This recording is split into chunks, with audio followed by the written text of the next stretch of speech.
appearance on Dion's Daily Dose does not imply endorsement from or by any candidate or guest. The views, thoughts, and opinions expressed by Dion Bergeron or Dion's Daily Dose are his own and do not represent the views, thoughts, and opinions of any guest. Material and information presented is for general information purposes only. The Dion's Daily Dose name in all forms and abbreviations are the property of its owners, and its use does not imply endorsement of or opposition to any specific organization, product, or service. If you'd like to support the show, please visit our Patreon at patreon.com/Dion's Daily Dose. Welcome, ladies and gentlemen, to today's episode of Dion's Daily Dose. Today, we actually have a really special guest because his name's Darrell Becker. I'll let him introduce himself, but it's actually really, really cool. Apparently, there's a company that can help you protect your content online. I have had my own issues with YouTube, as you guys know. The censorship and everything else is getting out of control. I think X is probably the closest we're going to get to unregulated, full-on censorship online. And even they're far from perfect, but there are options apparently. And that's what we're going to have Mr. Becker talk to us about. He's with a company that's what they specialize in. So without further ado, I'm going to bring him on and have him introduce himself. And we got a cool video to play for you. Hey, Dion, it's great to be on your show. Hi, pleasure. It's nice to have you. You want to take a moment and introduce yourself? Absolutely. I'm Darrell Becker of ContentSafe.co, and we help shows like this grow their audience by getting you automatically uploaded to BitChute, Rumble, Odyssey, Dion. Talking about all the other places, Band.video, Rockfin, Minds. We have a lot of different locations. So imagine like you just upload to one place and that all gets replicated to all the other places. And Okay. if you're like a solopreneur and you're like, upload failed to Odyssey or BitChute or someplace like that, you're going to see that once in a while. And that means now you're going to, instead of you spending time making like an awesome little short or best of clip, now you're spending time uploading, or you're paying someone else to do that. So we do that at ContentSafe.co, and that helps you grow your audience. Because if you have all of your videos up on a platform like Rumble and BitChute and Odyssey, that's some authenticity. And that's what we give you guys. Like, we help you guys to grow your audience, because now they go over there and they see not 20 shows, that's all the time that you had to upload, but 200 shows, 2,000 shows. We can do it, if you had 10,000 shows, Dion, we could get them all up there. It's gonna, it's gonna take some time, that costs, obviously, of course, per upload, but we do that, and we help you grow your audience. We help spread the reach, and everything we're doing is replicated. We use a lot of different systems, including interplanetary file systems, and that's a distributed network, blockchain style, like the Bitcoin, for example. That means that those shows up on IPFS, they are there, and you can take them down if you take down the internet and electricity. But as soon as someone remembers how to do electricity and internet again, which people will remember how to do, it will be always there and always accessible. So we're here to help grow an audience, and that's what we do at ContentSafe. Okay, cool. If you don't mind my asking, how did you get into this? As far as what you do, like it's not necessarily niche, but it's awesome. And I haven't heard of a lot of places doing this before. So it seems kind of specialized. What made you get into this? You're right. It's not very popular yet. Yeah. Because, Aaron Schwartz, who helped to pioneer the RSS feed, so that your audio file is boom all over the place. It's on Spotify, it's on Podbean, it's on Podomatic, it's everywhere. It's on iTunes. Okay. He pioneered the way of making an MP3 file go everywhere in the same format, the RSS feed. There is no such feed, an RSS feed, for these alt media platforms. So when I'm speaking of Rumble and BitChute and Odyssey, the big three, they are the alt media. You put your video there, it's going to mostly stay there until something changes with Rumble, which could potentially happen. We'll talk about that down the line. But as far as BitChute and Odyssey, for the most part, they stay there. And if you're a researcher or you're someone who loves the alt media, you love watching Dion's Daily Dose, and you're here for what you get from this show. If you're here for that, well, then you go to those places because you know that the whole version is going to stay there. Unlike, say, with YouTube or Facebook Reels or things of that nature, even on Twitter, or for sure, the other networks out there, like we're talking, well, places that have a time limit, like TikTok, for example. Right. There are utilities for big tech, but big tech cramps everything down. It's like it's trying to this is tyranny. It's like, here, I'm using my hands to try to compress, and is what squeezes through my fingers. Like it's trying to squeeze water. It means people are going to always have a market for liberty. You're always going to want to get the uncensored information. So they made these bigger alt tech platforms like Rumble, BitChute, Odyssey, Brighteon. Alex Jones made Band.video. And what got into it was in 2018 when Alex Jones got deplatformed. But it wasn't just him. And it wasn't just on YouTube and Facebook and Twitter, which was showing the big tech showing their hand that they all work in lockstep. Oh, yeah. It was also on MailChimp. It was also on PayPal and Stripe. We're talking financial providers. It wasn't just Alex Jones. There were more than 1,000 other content creators on YouTube, and they were all summarily kicked off, and Facebook and Twitter. They were all kicked off. We're talking about women's knitting circles and things of that nature. They had nothing to do with Alex Jones or anything that he said. They just happened to maybe have said a certain thing that was discouraging against big tech, or what they needed to have happen 2 years later, which is everyone to believe in big tech. This is 2018, and we all remember the sitting president getting also kicked off of big tech platforms, and this was historical. This was the launch. So me and Matthew Raymer, the CEO of ContentSafe, we put our heads together. I've worked heavy in the marketing angle, he works heavy in the tech angle, and we both have been working for content providers. We're talking about the alt media. We consume the alt media. We've been consuming it for more than 15 years prior to this event in 2018. We were just consumers of the alt media, and it just keeps getting more sophisticated. And we decided, okay, we're going to just make it so that there is no RSS feed, but we're a company that does that essentially to make it so that's automatically uploaded to the places, and that grows your audience, that protects your content, that makes you censorship resistant. And that's how it started. We just really wanted to serve the media that's been serving us. We've got folks like the Flyover Conservatives, folks like Sam Tripoli of Tinfoil Hat podcast, got James Corbett of the Corbett Report, and we've been working for them and other big names for a while now behind the scenes. Now we're just obviously trying to serve the greater public, like you. Yeah, awesome. That should resonate with everybody out there, especially anybody who has noticed that you can't just say what you want on any given platform anymore. I actually had to spread out to, like you call it, alt media. I didn't even know anything about using Rumble or uploading to Rumble. And it's still imperfect using the software that I use. I use StreamYard. It's imperfect because people who watch on Rumble are unable to chat concurrently with the broadcast like some other programs. But we're as content creators, we're going to have to figure out ways to get around the various bans and content restrictions and stuff like that. I know that when I ran for office, and when Donald Trump got kicked off of Twitter, so did I. Even though I had the only account that I had on Twitter active at the time was my campaign account, and the only thing I had on it was my campaign activity, which was going door to door talking to constituents when I ran for a constitutionally protected office. And my account right before the election got kicked off of Twitter.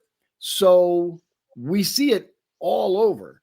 So that your company it ensures that your content gets to many locations. Like you name some of them: BitChute, Band.video. Band.video, we got Rockfin, we have Minds. There's really a lot of places. And I know that people go to these places like Rumble because they want to see the whole show. Mm-hmm. Like I know of YouTubers who they've developed a really good thing over at YouTube, and they found out the hard way that they get shadow banned. That means that there's the people who literally click subscribe and click the bell and everything like that, they get no notifications for a new show. They get no word, and that they often can literally be unsubscribed and removed, or at the very least the actual content creator sees that the numbers are artificially low. Meanwhile, what does big tech also do?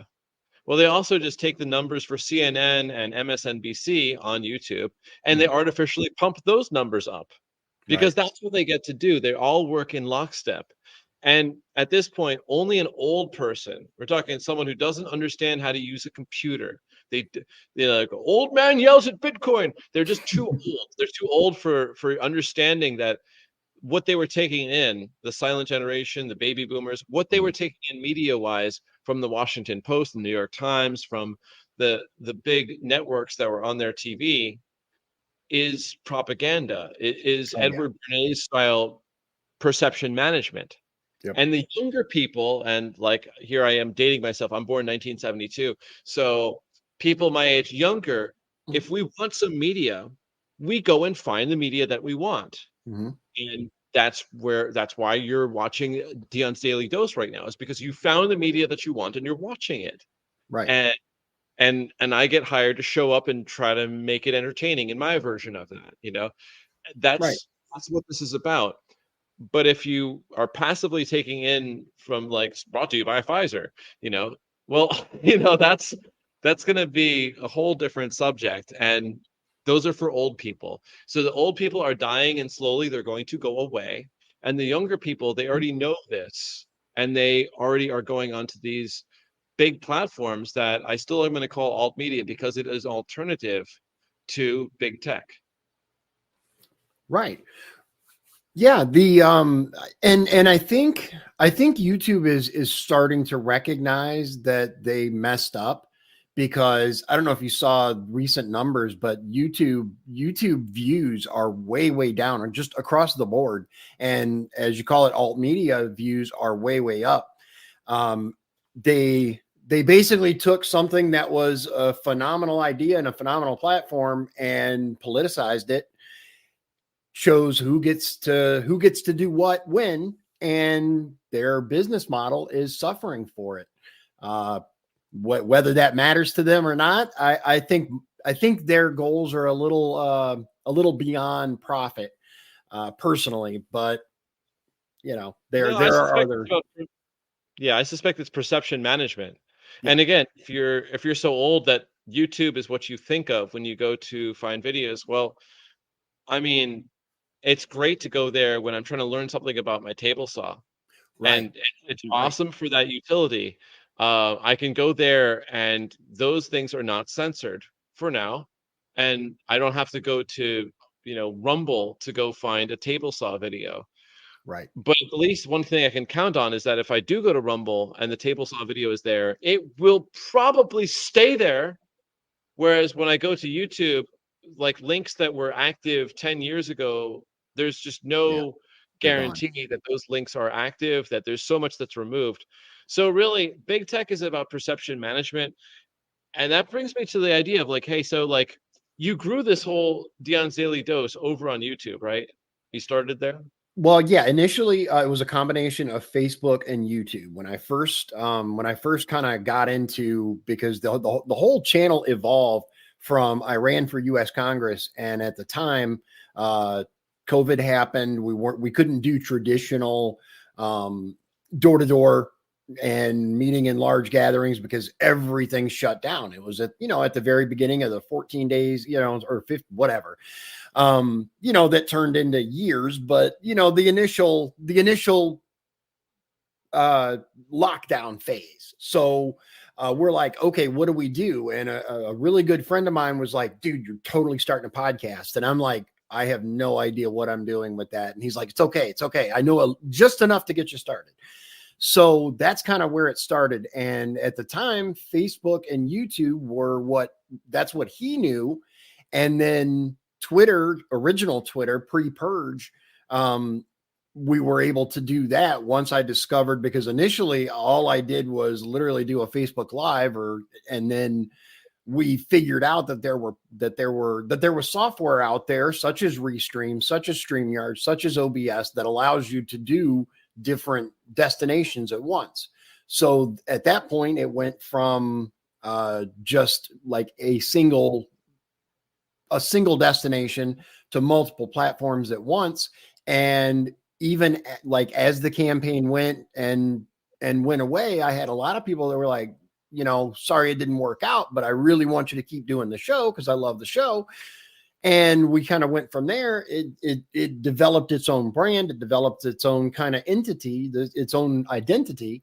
And unfortunately, one of the things that I do with the show is I interview people running for office. And one of the things that YouTube has a problem with is certain views of people that are running for office. And so people don't have the ability to speak freely on YouTube, even when they're, possibly going to be elected to serve you. In my opinion, regardless of whether you agree or disagree with someone, and especially if you disagree with someone, free speech is a fundamental right, because I want these people to tell me what they believe so that I do not vote for them, or vice versa. I want them to tell me what they believe because that aligns with what I believe. And then we can make sure these people do get elected. By censoring free speech, all you're doing is, for example, let's take radical hate-filled organizations, whoever that may be for you.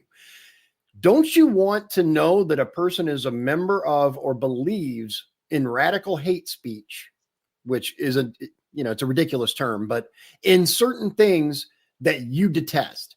You want to know that someone believes that, but so that you can either vote for them or not vote for them.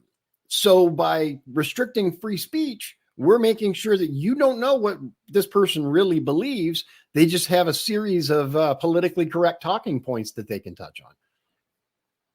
When I think of radical hate groups right now, I think of the Anti-Defamation League. Yeah. And I think of essentially the tools that happened before big tech were prevalent.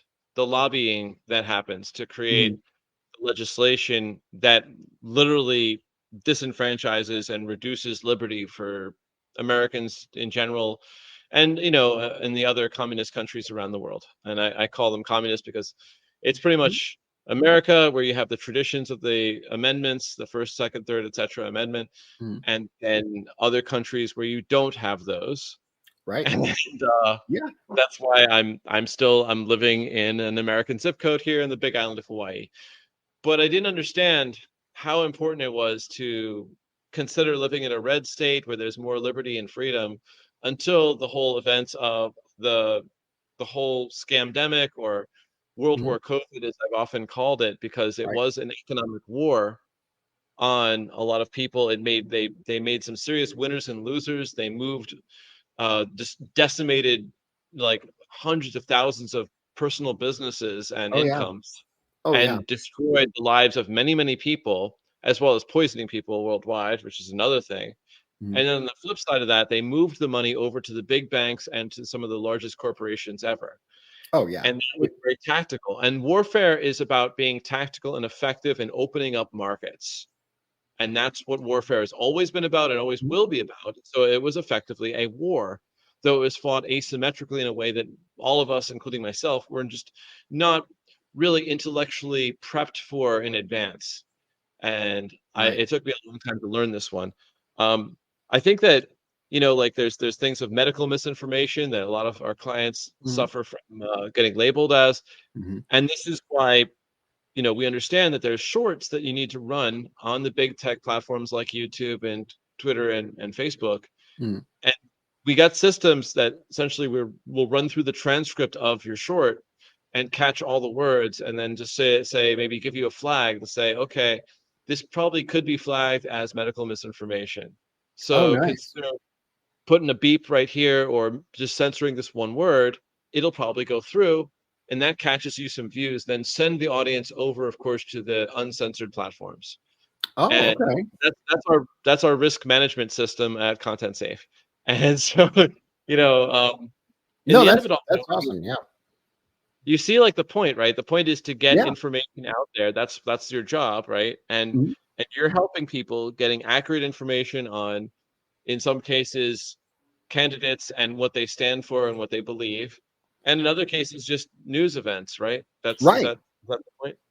Yeah, Yeah. absolutely. And when you have, for example, I the one strike that I got on YouTube was from a candidate that uh, said what he believed. He was running for state senate, which is a critically important position in, you know, our state government, running for state senator, and he had views that were antithetical to YouTube. And so YouTube said, no, you can't, you know, you can't say that. We're pulling your video down. And as anyone who's ever had a video pulled down from YouTube, there's no real process for saying, you know, no, this is wrong. This person has an opinion which they're entitled to, you know, express. I'm not saying this. They are. They don't care. It doesn't matter to them. So you say there's some sort of automated process that it goes through and kind of lets you know, okay, if you do this, you should be safe.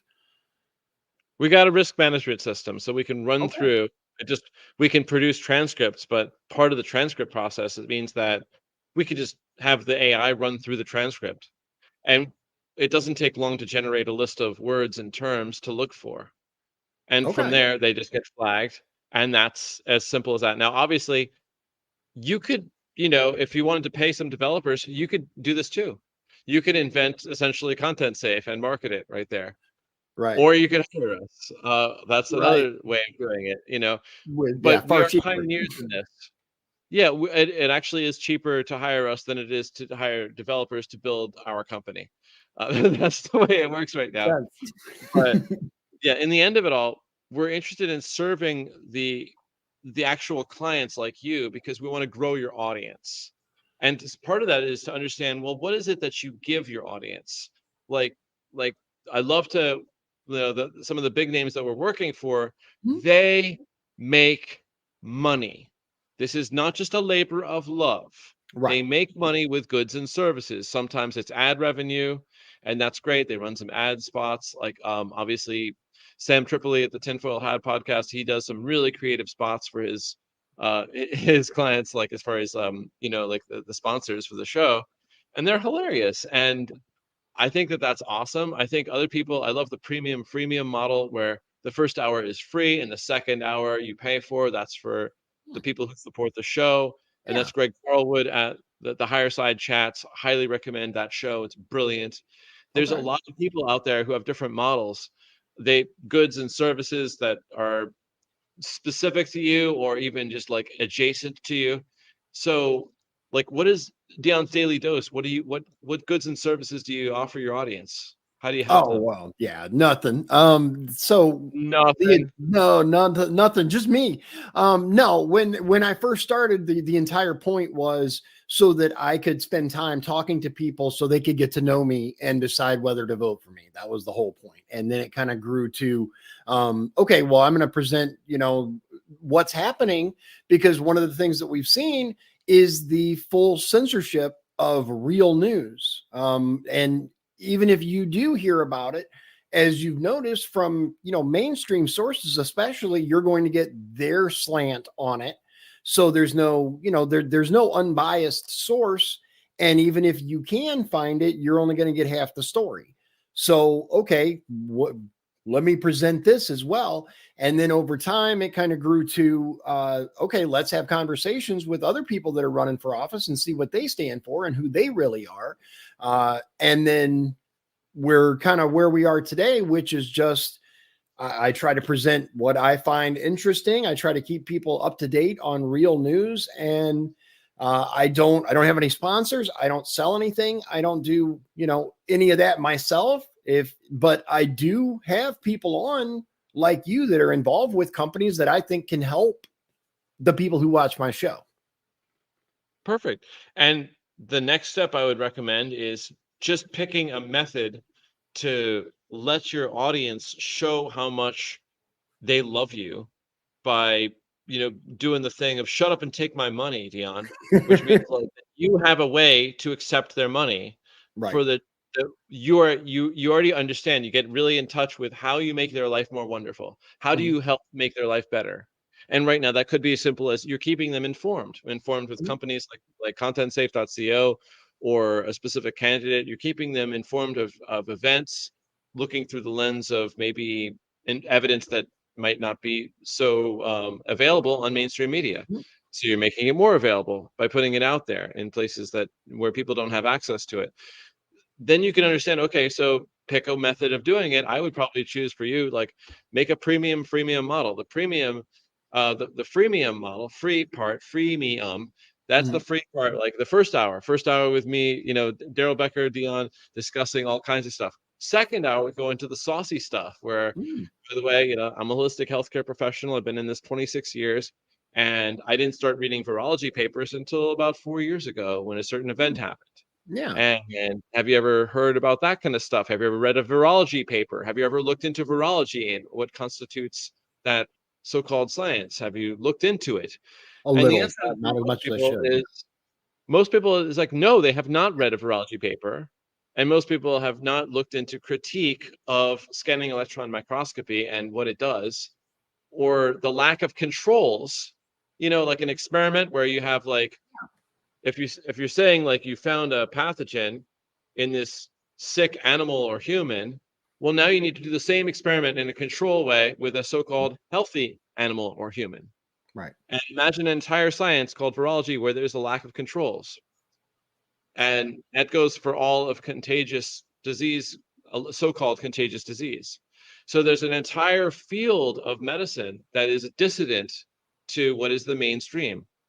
And I think someone like David Icke said it really best with doctors destroy health, bankers destroy money, politicians destroy freedom, and, of course, militaries and police destroy justice.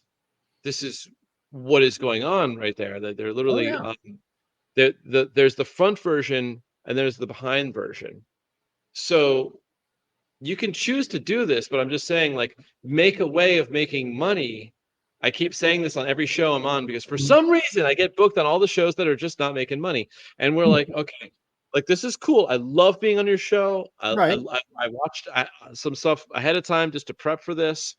And the first thing I think of is like, okay, you gotta give your audience a way to throw money at you because it's like leaving money on the table and it's not necessary.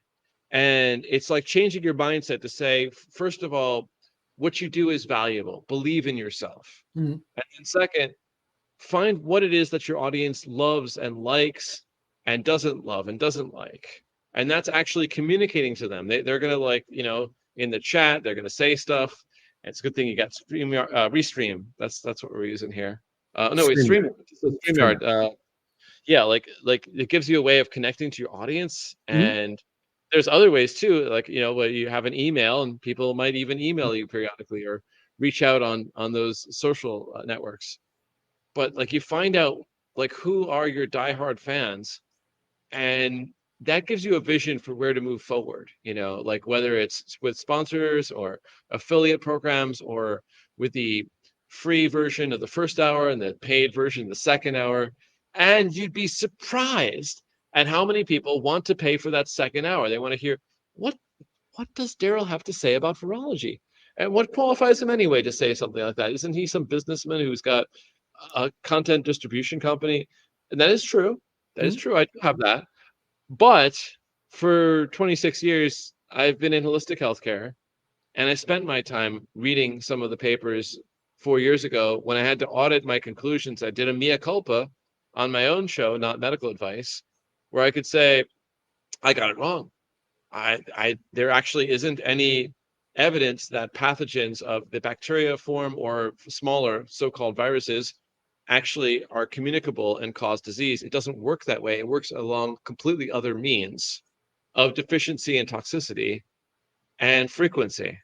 And that's why people get sick around other people, is because of all of these same things. You're around the same people, you eat the same things, mostly if you're around the same people. Yeah. And lo and behold, you end up with the same metabolic diseases or, like metabolic problems, which are the body trying to detox itself. A fever is a detoxification. Mucus is detoxification, and it's trying to get stuff out of the body that's toxic. And we're in the 21st century. Do you know how many toxins there are, Dion? Do you Oh, know how many there are? Like, count. it's a lot, Yeah. Oh, yeah. And then there's deficiency, which is the flip side of it. If you're not getting in the nutrients that you need, you get deficiency diseases. And 100+ years ago, they were trying to blame, these sailors. They were trying to say that they were contagious, and they would basically quarantine them, and they'd get sicker and sicker and die eventually, because none of them had access to vitamin C or actual proper nutrients. Right. They just didn't have access to actually good food. They were eating biscuits and water. And when they had lemons introduced into their diet, lo and behold, those symptoms, called scurvy, would all go away because it was a deficiency disease. But at that time, they were trying to pin it on a pathogen, because that makes money when you pin it on a pathogen. But if you pin it on an actual nutrient, which is abundant and very affordable, well, that doesn't make as much money. And there's not much money in curing and helping people have health. There's a lot of money in managing people who are sick. Yeah. So that's my pitch. Okay, great. Listen, one thing that I want to for my audience, a lot of people, it's been out there, but it's not in the mainstream. So you have to kind of dig for it. But one of the things that I have read up on and am very familiar with is the changing of the medical field when the Rockefeller Foundation got involved in it and took it over. So when you hear the term these days, holistic medicine, it's been kind of disparaged by mainstream, medical providers insofar as, well, holistic. No. All holistic is prior to, in my opinion, prior to the big pharma takeover, which is a direct result of the Rockefeller involvement in the takeover of our medical schools and medical journals. It's all well documented. If you just spend a little time looking, it's all out there. And my wife, her great grandfather, great something, is from Eastern Europe, and he was considered the village healer. And it's very holistic. It's very based on natural remedies and herbs, and all of these things still work today. But we've been brainwashed essentially into believing that only these pills from big pharma can cure you. Well, when you say we've been brainwashed, I would say the older people have been brainwashed. Yeah. Most of the people our age and younger have kind of woken up to figuring out, and guess what? You were kind of almost naming the Flexner Report. Everyone watching and listening, you can go up and look up the Flexner Report, which was the beginning of the anti-holistic healthcare perspective. It was the perception management to move people away from actually the things that worked for thousands of years to maintain and prolong people's health, and move people towards a dependence upon what you mentioned before, like this petroleum-based Rockefeller-style medicine.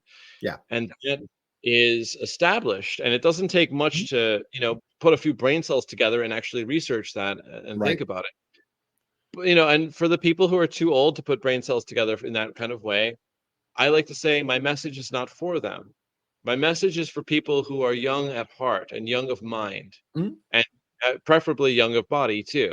And then you can move forward and make better decisions, because there's too many people watching and listening right now who had the fear of a bad life hit into them, and they decided to trust a psychiatrist with their mental and emotional and physical health, and take antidepressants and other and basically psychiatric medicines. These are the worst kind of medicines of all the kind that I look into. And I can say that I know people think that the opiates are worse, but trust me, they are not. No. Because at the fundamental level, the way you think and the way you feel is really a root base of how your life is going to go. And the detrimental effect that psychiatric meds have on clients is incredible, on people in general. It's my clients and everyone out there. It's pretty bad. So you're better off taking opiates than you would be taking psychiatric meds, because at least with opiates, you know what you're doing. And those aren't very good either, obviously. But definitely not. then Yeah. what you'd want to know is just like have the courage to look things up. If you're watching this show, you have the courage to look things up, and then take a moment to flex your humility. Humility flex. It's time, like, if you can lift weights, that's great. Can you lift humility? Meaning to say, you have been wrong. You could be wrong right now. You probably will be wrong in the future. What could you be wrong about in this case? So what I said before about, hey, it hasn't been demonstrated that a bacteria can actually, from the outside, cause a disease. There are bacteria already endemic in people and animals and plants in general. They're already there. When they overgrow, it's because they're trying to deal with dead waste. That's established. There's supportive evidence for that. That you catch strep or staph from another person or from the outside, not established. Not any supportive evidence for that one. But a lot of people believe it because you've heard it for maybe 30 plus years. Yeah. Yeah. Longer, if you repeat something long enough, then, or what is it? If you repeat something often enough times, it becomes the truth, even if it's a lie. It is. That's the, method number one of propaganda and perception management.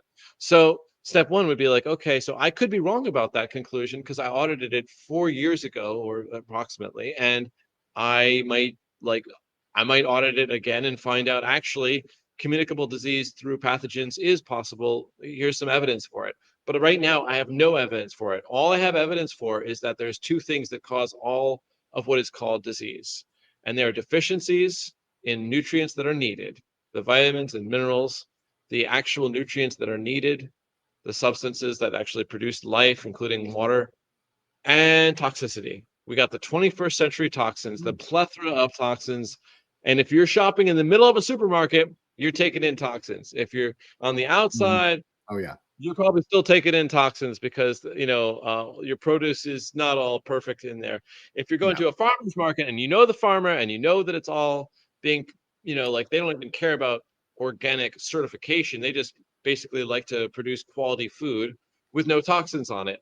Well, now you're getting some good quality stuff. And if you're growing it out of your garden, well, now you're doing something productive. More important than hiring us at ContentSafe is to grow a garden. The message I have for every single person, every single show I go on, is to say, when's the best time? When's the best time to grow a garden? Well, it'll be like establish it a good 10 years ago, Dion.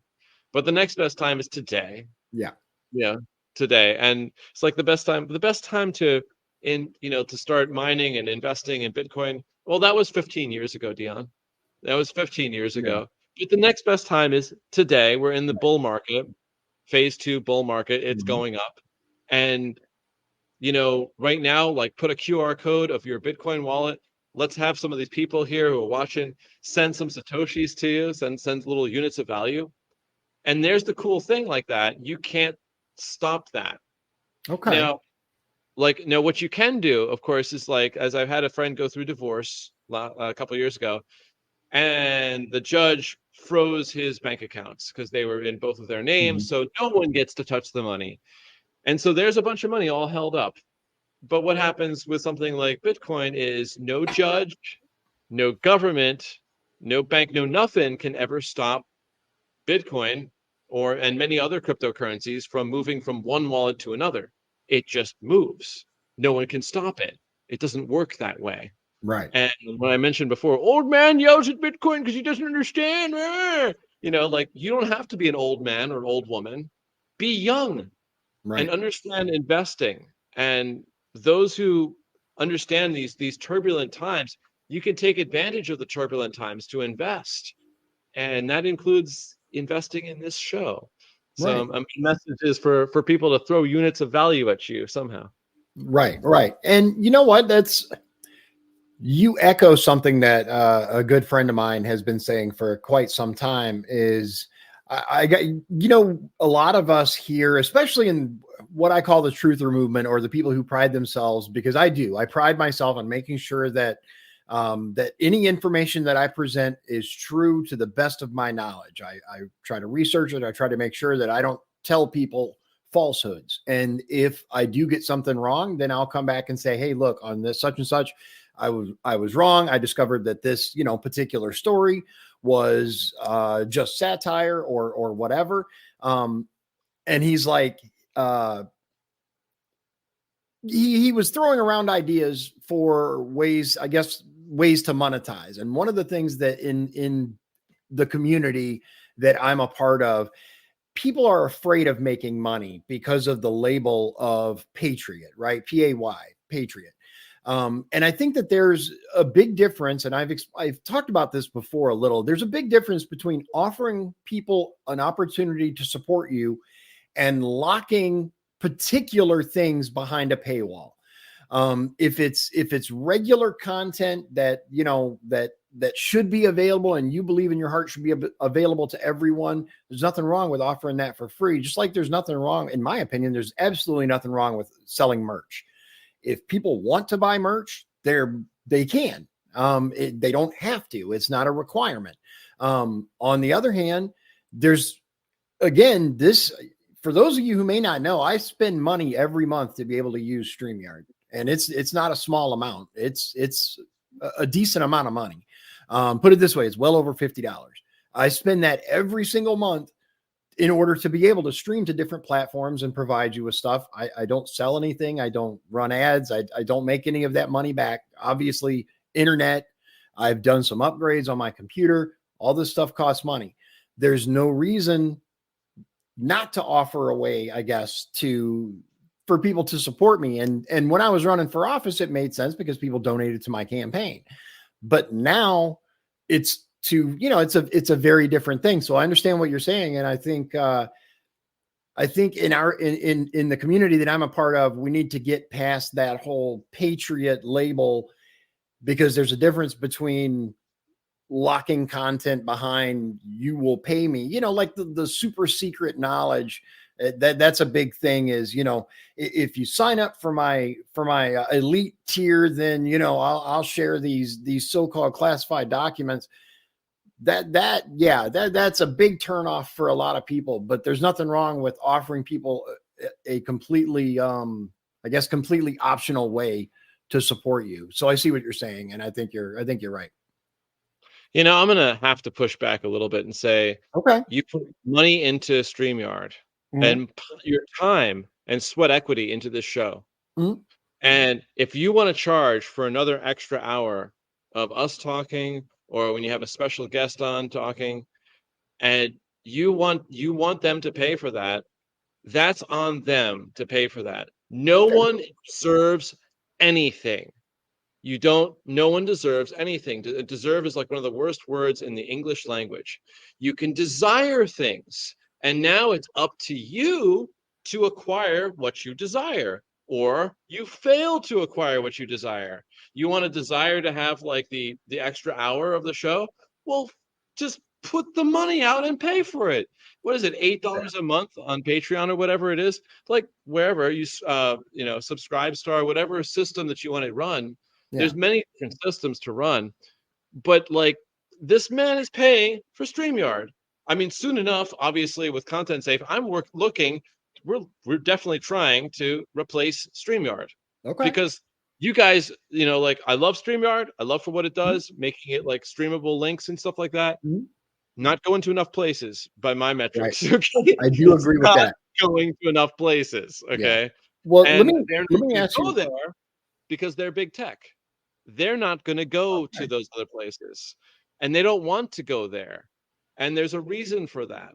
Now, but in the same way, we don't have to charge for the show. You could just also have these spots for sponsors. Right. And people hate that sometimes, but that's fine. I mean, that's why you have an advance button to go like 15 seconds or 30 seconds ahead or behind, and just jump past it. Like we're not old. We know how to do this, right? And that's the way it's not just keeping the wolves from the door, but like, Yeah. come on, like you want to be able to buy your wife a nicer car and like Yeah. upgrade your house and build a bigger greenhouse and things and like do what you need to do. Right. This show can do that if people pay, Right. but Okay. people need to pay. And no one deserves anything is a great perspective that I'm going to try Yeah. to push it to say, please. Now, if you want to think you deserve stuff because like you're married and you deserve to have fidelity and agreements made and kept and things like that, you still desire those things. Yeah. You can only desire those things because you're not in control of other people. And that's the way it works. I think that it's more of a victim mentality word of deserve and like the words of envy and Marxism. And I'm always trying to push the button like that, Okay. So when you're talking about the potential for replacing StreamYard, because I enjoy StreamYard. I like StreamYard, but StreamYard has its issues. It's not perfect. And one of the big issues that I have is something that I mentioned before, which is when using RSS feeds, or not RSS. I can't think of the name of it. What is it? I'm sorry. The API is the system that allows you to upload to Rumble and BitChute and Odyssey. Yeah, That's they all don't use API. They use something else that I can't, for some reason, escapes me right now, that I do like all the time. But essentially, it allows you to upload like to Rumble Live, but it does not allow you the ability to have live chat, which is one of my biggest problems with StreamYard. Do you guys think you can like solve that, I guess, or circumvent that? Because if that's the case, then I'm definitely interested in learning more. Yeah, we're working on that, and this is just the beginning. I mean, I don't have that system to offer you yet.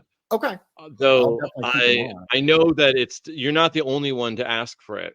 it. Mhm. So it's been like, let's just say like like 2024, this will be the year to put that out Right. because obviously StreamYard is leaving money on the table, which always makes me wonder to say, I wonder who owns them, and the same thing with like, we looked at Rumble and their ownership structure and, like, I don't know how long that's going to stay solid as Right. far as uncensored. I Funny think, you should mention that, because I yeah. actually know of a couple of people who have already had content pulled from Rumble. Oh, really? Yeah. Yeah. Oh, So please send me links to that, like, okay. after the show. I really wanna know, like, I love to track that. For us at ContentSafe, we only have one thing, which is the standard. If you break the law, you advocate violence against others, including doxing, which is giving away Right. identifying personal information on location of people and advocating violence against them. That will get you kicked right off of ContentSafe. Okay. That is Yeah. not allowed. We don't we don't deal with that style of toxic Marxism, Good. and Yeah. those people can just go away Yeah. and Yeah. good riddance. Yeah. I wholeheartedly agree that doxing is unacceptable. We have enough to worry about from our government and everything else, without people taking things to that level. And with doxing, obviously, then you have to worry about swatting, and people could potentially lose their lives. It's a huge, because there are a lot of deranged individuals out there, unfortunately, that because they disagree with something that you say, that's like the floodgates open for them, that anything's okay. Look at, the former president and the way they went after him just because he said some things that people didn't like. Yeah, and that's gonna happen. So, every 80 years or so, this kind of cycle happens of people getting in this Mhm. kind of cycle. And you've probably heard of the book Pendulum by Roy Williams and Drew Michaels. They just covered it really succinctly with like 3,000 years of evidence, where every 80 years people get into this we cycle of going into their tribe and throwing rocks at their enemies, their perceived enemies, and basically excusing things like concentration camps, whether it's like people being welded into apartments in China or the division of people who had a vaccine passport and didn't, Mm-hmm. versus say 80 years ago where they had, various, anyone looking remotely Japanese being put in concentration camps.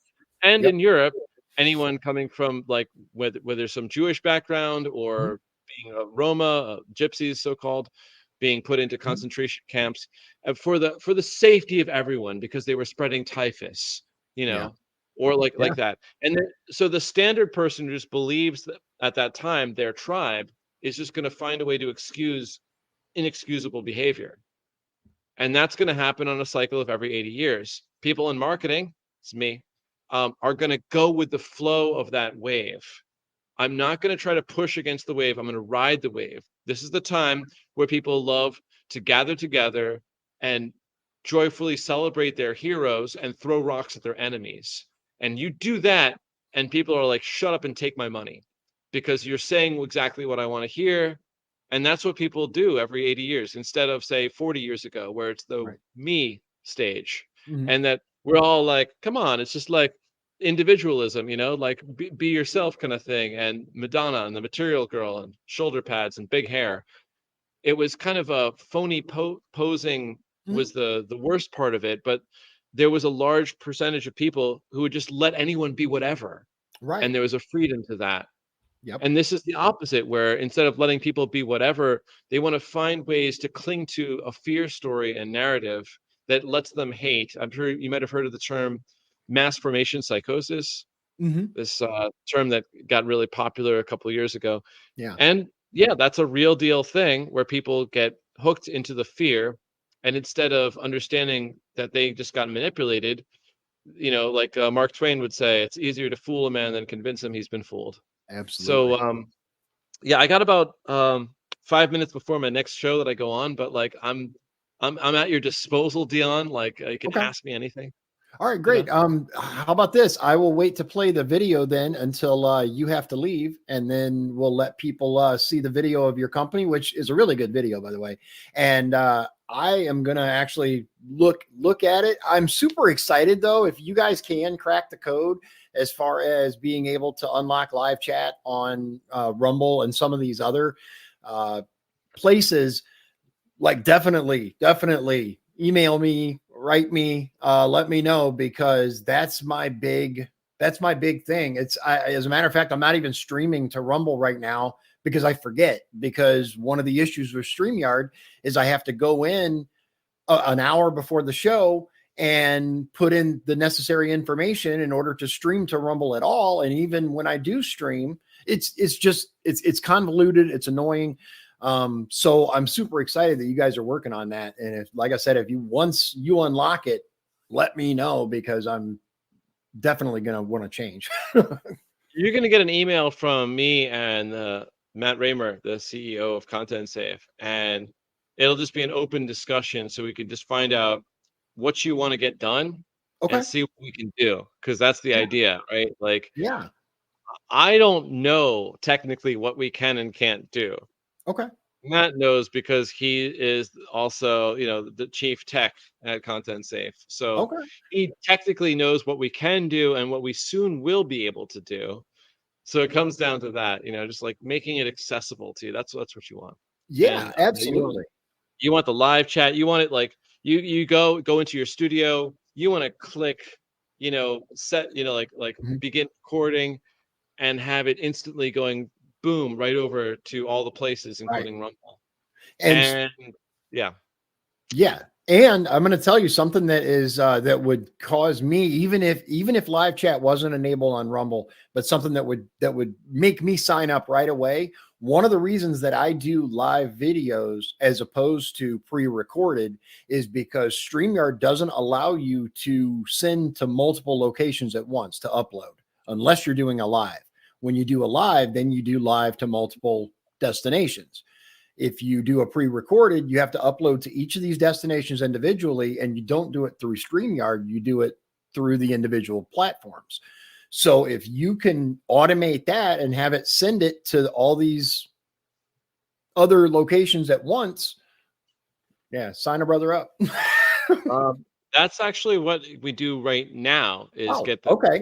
like right now You upload one place, we're going to take that upload and distribute it to all the other places. Okay. I'll then try I, to say yeah, it then I over and over misunderstood. again.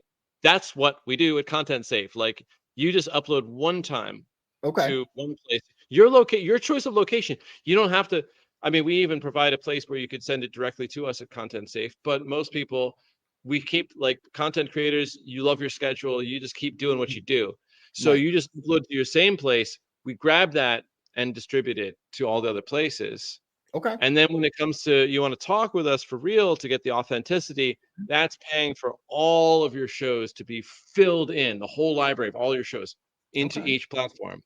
And Nice. that's a different Okay. thing, because that's a job that would be impossible for you takes us weeks of, like, 24/7 uploading, Right.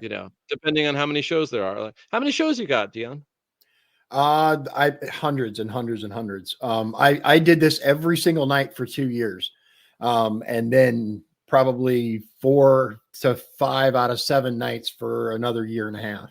So yeah, I've been doing this for a long time. 7 p.m. We had a schedule. We'd go live at 7. Some of the shows were, 30, 40 minutes. Some of the shows were 2, 3 hours. It just depended. So several hundred in the catalog. I have an 8 terabyte drive that is filled almost with videos, and a lot of them, aren't even online anymore because of YouTube, and I just haven't got around to uploading all of them to Rumble. Yeah, that's perfect. So yeah, I mean, that's less than 6,000, so that means we can handle it. Yeah. Yeah, I mean, it's the usual kind of thing, just getting it out there. I mean, that's what we do. And when it comes to, like, the live chat functions on Rumble, that's the part where we're gonna, like, have a discussion. You're gonna have a meeting Okay. with Matt, and you can actually just talk with him about what you want to get done.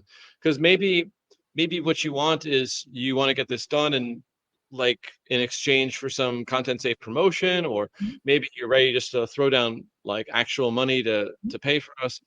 Maybe you guys watching right now, maybe you want to pay for this to be distributed, Right. you know? So you provide a way to do that. And when it all comes down to it, like, I might set up another meeting with you, just like say, hey, let's talk monetization. Let's get Yeah. you starting to make money through this, because, here's the way I look at money, Dion, is, it's, if you're solving people's problems, you make money. Yeah. And for most millionaires and people with less money like that, they have made a lot of people money. They are supporting a lot of people. The millionaire friends that I have, they support a lot of families. There's a lot of people who, thanks to their wealth, those people have jobs.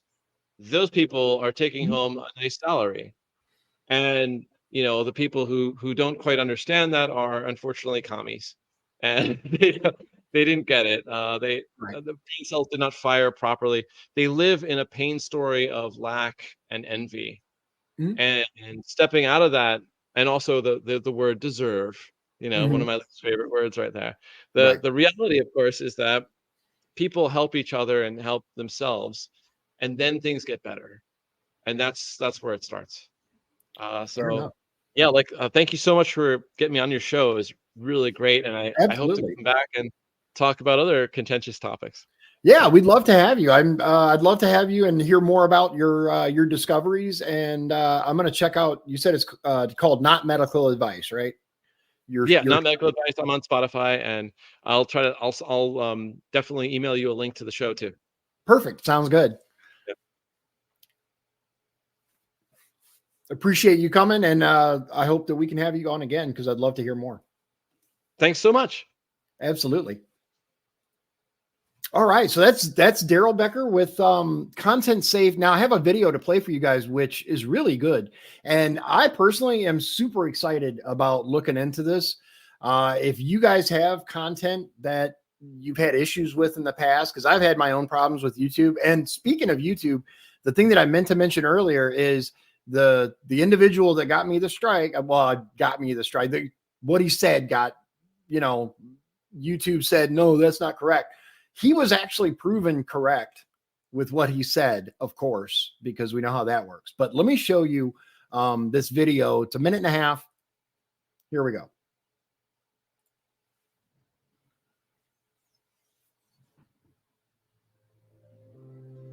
You're a successful YouTuber and podcaster, and big tech has been playing dirty with you and your friends for years. They've been getting nastier, removing videos, fake community standards, shadow banning your videos from your subscribers, removing subscribers without them even knowing about it, and even taking down channels. Full on censorship.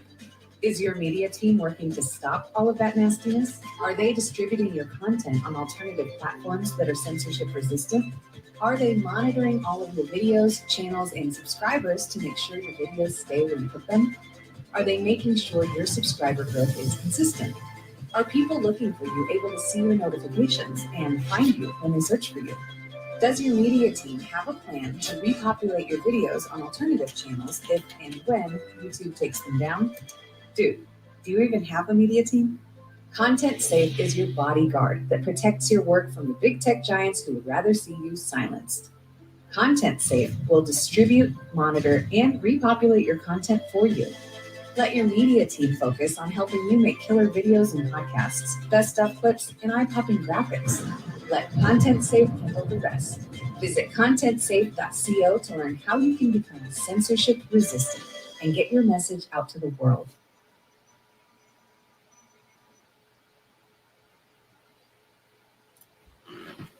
Okay, so I'm going to look more into this. If you guys are interested, we can kind of do it together on another show and dig into it, see what all they can do. And I'm pleasantly excited. Let's see. There's FAQ. Now I looked at it before, but I didn't dig too deep into it because I like to kind of approach interviews where I don't have a lot of information, because I think that not only does it come across more genuine, in my opinion, but it's also probably mirrors a lot of the questions you guys have. So I'm seeing, let's see here. I was kind of hoping that there would be another list of like all the, let's see here. I'm digging through here. Truthzilla. Yeah, I've heard of them. Lightstar Creations, Bootsy Greenwood. Yeah, I was hoping that there would like be a list of alternate sites.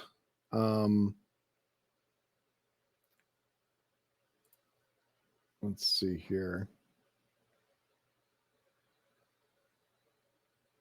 Okay, well, I'm gonna dig into this myself.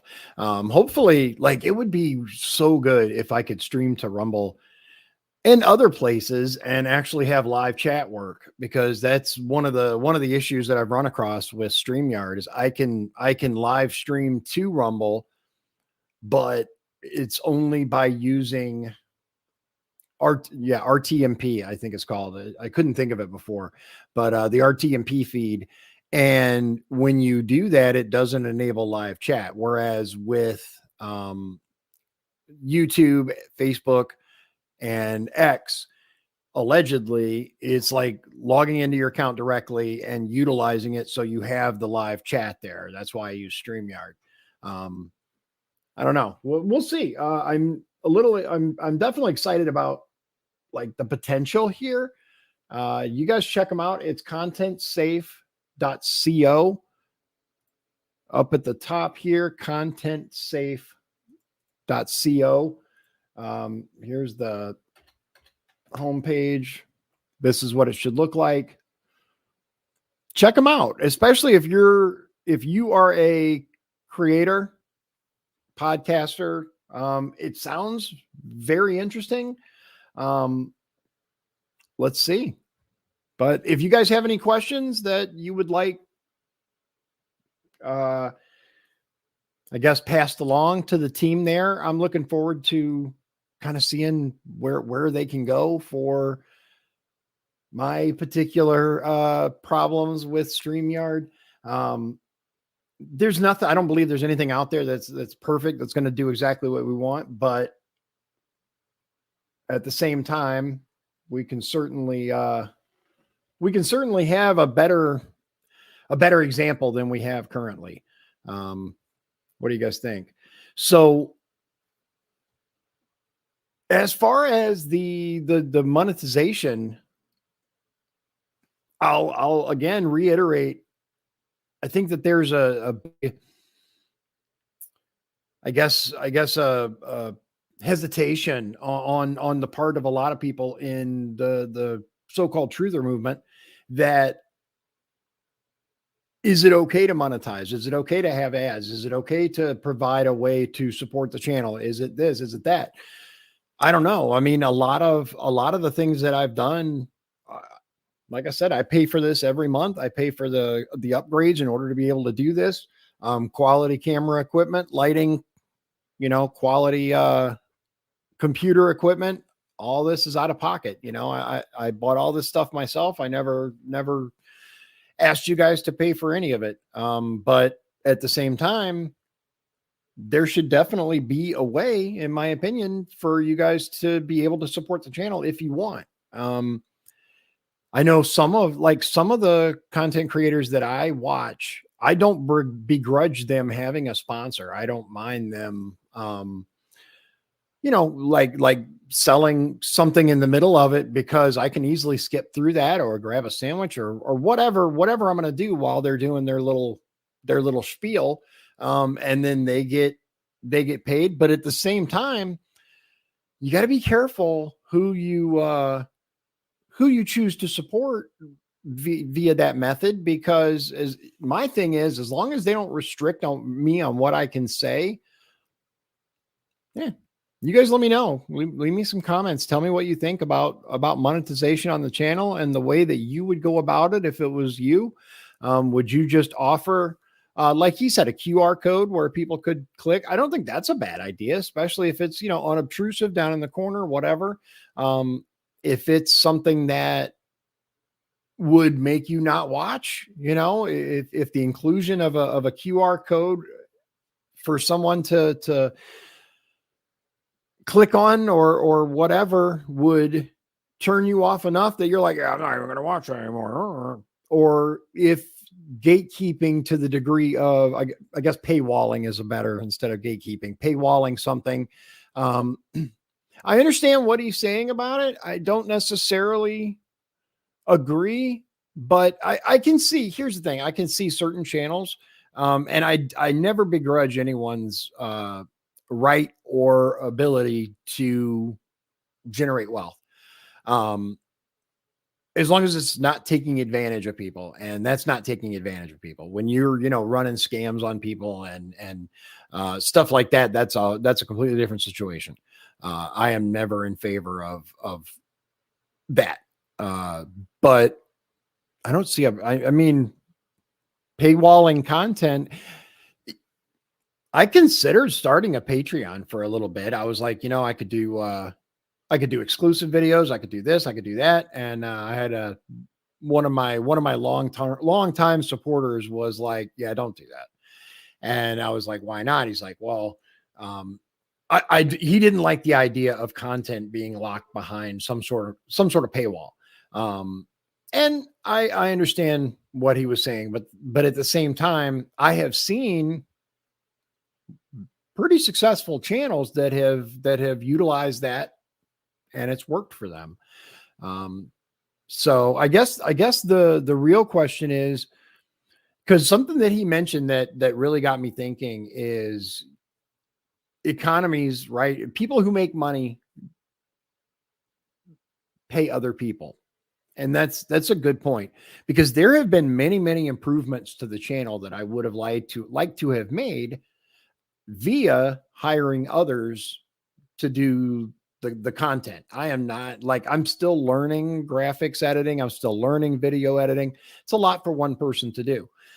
So were I to monetize a certain aspect, then in any way, whether it's voluntarily, whether it's Patreon, whether it's, paywalled content, if I were to do that, then that would allow me to hire a professional to do video editing and make it much better, to do It'd be really, really nice is an editor that could go through and take my video and then, make it better rather than having to kind of off the cuff all of this. But you do what you do what you can with what you got. But it does bring up a good point, which is economically, every single business that's out there, their success generates additional business, right? Even your corner nasty McDonald's hires people. So there's absolutely nothing wrong with making money. I think it just depends on how you go about it. I will say I have a lot less issue with people paywalling content or especially like merch or some form of non-mandatory donation or whatever. I have a lot less issue with that than I do with telling people outright lies as long as they sign up. Like the whole I have exclusive content that you can only get, and it's super secret intel from this team or whatever. That's just a bunch of BS. The same thing as like the whole Nigerian prince thing and all that crap. I'm not a fan of scamming. So yeah, but you guys let me know what you think. I'm interested in your opinion, and I'd love to know how you could envision it and whether it would create a big problem for you as far as viewing. I'll say this. It costs money to do this. It costs money. This isn't just I do this for fun and upload it to a channel or whatever. That doesn't cost me anything. I mean, there are real costs associated with this. So I guess it's just a matter of how to do it without being scummy, I suppose. I don't know. I didn't really consider it, especially while I was running for office, but I don't think I'm going to be doing that anymore as far as like running for any real offices. It costs too much money, and I don't believe that a single individual is going to make the kind of difference that's necessary. You really need a network in order to make the kind of difference that's going to be necessary to turn this country around. And to a larger or smaller degree, I think we're past voting making a difference, at least on the kind of scale that we need, especially post 2024. If we have the kind of problems in this election that we had before, I don't think running for office is going to matter anymore. So, I do agree that if you have not started a garden and you can, then you definitely should try to become as self-sufficient as possible. Try to make sure that you have what you need to survive for at least a couple of weeks: food, water, emergency supplies for you and your family. I wholeheartedly recommend that, regardless of your situation, regardless of where you live. Try to make sure that you do a little at a time. Try to make sure that you cycle your stuff so that you can replace it as it quote expires. And also bear in mind that a lot of the things on our store shelves are not the best for us, obviously, but the so-called best by dates on a lot of stuff, especially canned goods, preserves, stuff like that, they last significantly longer than what we're told. But I would for sure recommend local farmers, local cattle ranchers, stuff like that. If you can shop local, by all means do it. So with that, ladies and gentlemen, I hope you have a wonderful evening. Thank you for joining me, and God bless you. God bless Indiana, and God bless the United States of America. Good night. If you'd like to support the show, please visit our Patreon at patreon.com/Dion's Daily Dose. This has been Dion's Daily Dose, hosted by Dion Bergeron. Executive producers, Sean Holgram and Michael Beebe. Copyright 2024. Dion's Daily Dose, all rights reserved.